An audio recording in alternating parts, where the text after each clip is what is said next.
नमस्कार दोस्तों, मैं हूं ममता तिवारी और आप सभी का स्वागत करती हूं मेरे चैनल ममताज वे में। कैसे हैं आप सब? तो ये बताने के लिए कमेंट बॉक्स में हर हर महादेव हमेशा की तरह जरूर लिखे। तो चलिए दोस्तों, आज हम इस वीडियो में जानेंगे आषाढ़ शुक्ल पक्ष के प्रदोष व्रत कब है। ठीक है, प्रदोष काल का शुभ मुहूर्त क्या है शिव जी की पूजा करने का, ये व्रत कब पड़ा है, हमें कौन कौन से कार्य करने हैं, पूजा विधि क्या है और कौन कौन से कार्य उस दिन हमें नहीं करने हैं, इस बात का आप लोग ध्यान रखिएगा और 3 कार्य आप लोग जरूर करके आइएगा। इसी प्रकार के बहुत सारी महत्वपूर्ण बातें आज हम इस वीडियो में जानेंगे, तो आप लोग बने रहिए मेरे साथ मेरे चैनल पर।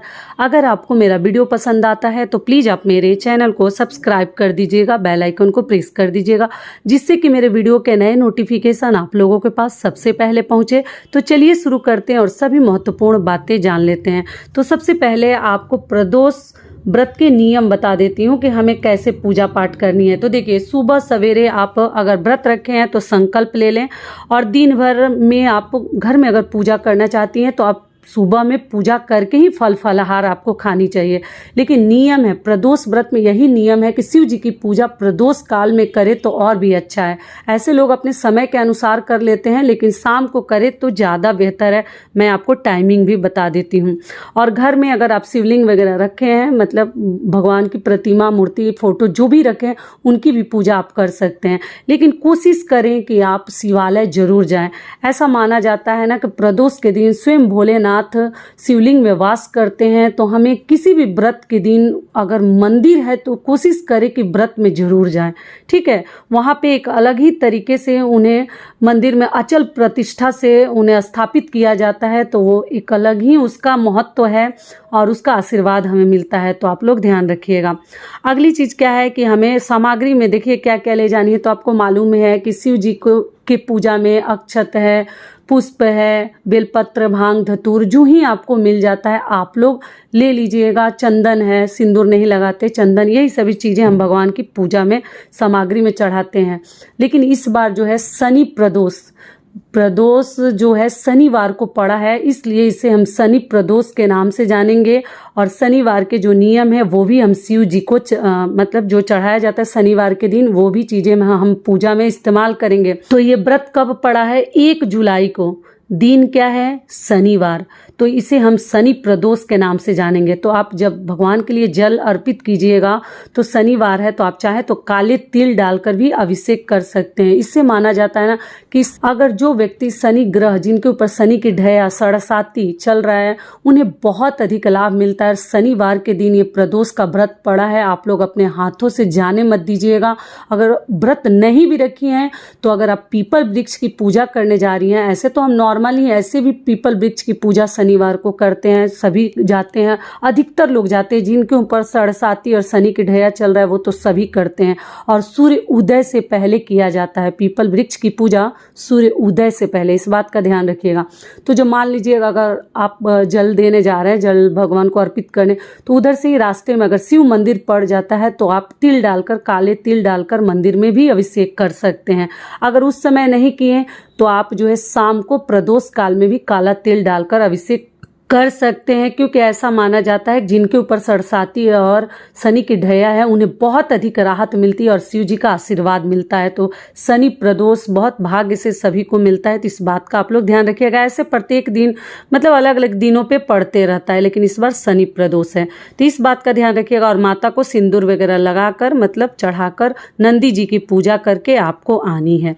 साथ में अगर घर में आप शिव चालीसा का पुस्तक रखी है तो शिव चालीसा भी पढ़ सकती हैं और प्रदोष व्रत की कथा भी सुन सकती हैं या कह सकती हैं। तो जब पूजा पाठ कर लीजिएगा तो आरती जरूर कर लीजिएगा। ओम जय शिव ओमकारा। ऐसा माना जाता है ना कि हर पूजा पाठ में जो भी कमी बेसी रह जाती है, मतलब हमारे द्वारा कुछ गलतियां हो जाती हैं, वो सब की भरपाई जो है आरती से हो जाती है। तो आप कपूर की आरती करना बिल्कुल ना भूलें। इस प्रकार से हमें शिव जी की पूजा करनी है। अगली चीज गलती कौन सी नहीं करनी है वो मैं आगे बताती हूँ कि आपको कौन कौन सी बातों का ध्यान रखनी है। तो देखिए, ये हो गया पूजा के नियम। अब प्रदोष के दिन अगर आपके आसपास अगर कोई गंगा घाट है, सरोवर है, तो वहाँ स्नान भी कर सकते हैं, कोई दिक्कत नहीं है। अगली चीज क्या है कि आपको बता दूं कि प्रदोष काल पूजा का समय क्या है। तो देखिए, प्रदोष काल पूजा का समय है शाम को, नोट कर लीजिएगा, 6:27 से लेके 7:57 तक है। इसी दौरान आपको पूजा शाम में कर लेनी है प्रदोष काल की। ठीक है, आगे चलिए अब जान लेते हैं कि उस दिन हमें कौन कौन से कार्य नहीं करने हैं। तो देखिए, आपको प्रदोष के दिन कभी भी बेलपत्र ना तोड़ें, भले ही ना चढ़ाएं। इस बात का आप लोग ध्यान रखिएगा। एक दिन पहले तैयारी कर ले। जो हर माह के, हर महीने के रख रहे हैं व्रत, उन्हें तो सभी कुछ मालूम होगा। तो आप प्रदोष के दिन कभी भी बेलपत्र वगैरह ना तोड़ें, पहले ही तोड़ कर रख लें। अगर नहीं मिलता है तो आप अगर शिव मंदिर में चढ़ा हुआ भी बेलपत्र है, सूखा बेलपत्र घर में रखिए, वो भी आप लोग गंगा जल से मतलब स्वच्छ ये करके शुद्ध करके आप लोग ले जा सकते हैं। अगर मान लीजिए कोई चढ़ाया भी है तो उसको भी आप धोकर फिर से दोबारा से चढ़ा सकती हैं, कोई दिक्कत नहीं है। लेकिन प्रदोष के दिन आपको नहीं तोड़नी है।